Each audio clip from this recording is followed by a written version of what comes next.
Kaspersky Internet Driving Academy, Episode 3, Brakes. Welcome back, drivers.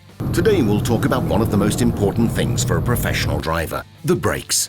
The correct way to use the brakes depends on many factors. Here we're going to consider 4 different cases.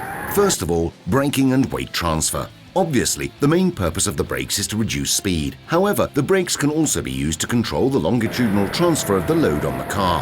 That's why excessive braking on a corner can be just as dangerous as ineffective braking. We all know that if insufficient braking is used before a corner, there is a risk that the car will leave the track or the road. However, if too much braking force is applied, the driver risks losing control of the car, owing to excessive lightening of the load on the rear of the car. If the car is not equipped with ABS, anti-lock braking system, the use of excessive braking force could cause the front wheels to lock.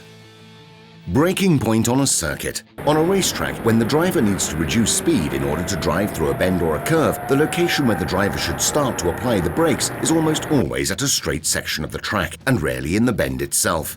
Then, as the car travels through the bend, the driver will continue to brake, but will keep reducing the pressure on the brake pedal as the car continues towards the apex of the bend.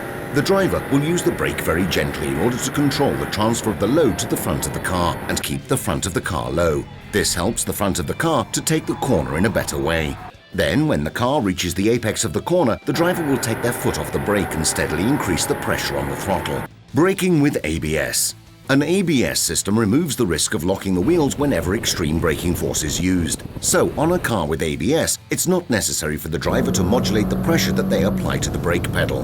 The driver can press the brake pedal fully, and if the wheels are about to lock, the ABS will automatically modulate the braking force. In most cars with ABS, when the ABS system modulates the braking force, the driver will feel strong vibration on the brake pedal, which also helps the driver to know that the ABS is in good working order.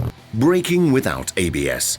For cars that don't have ABS, the driver has to pay attention to the possibility of the wheels locking. If, during hard braking, the wheels start to lock, the driver should slightly reduce the pressure on the brake pedal until the wheels unlock. The driver should then apply more braking force. If the wheels lock again, the driver should repeat the process of applying and releasing pressure on the brake pedal.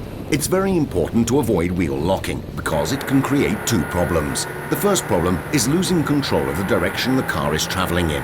When the road wheels lock, the car is unlikely to respond when the driver turns the steering wheel. The second problem is that with the road wheels locked, the actual brakes are no longer controlling the car's reduction in speed.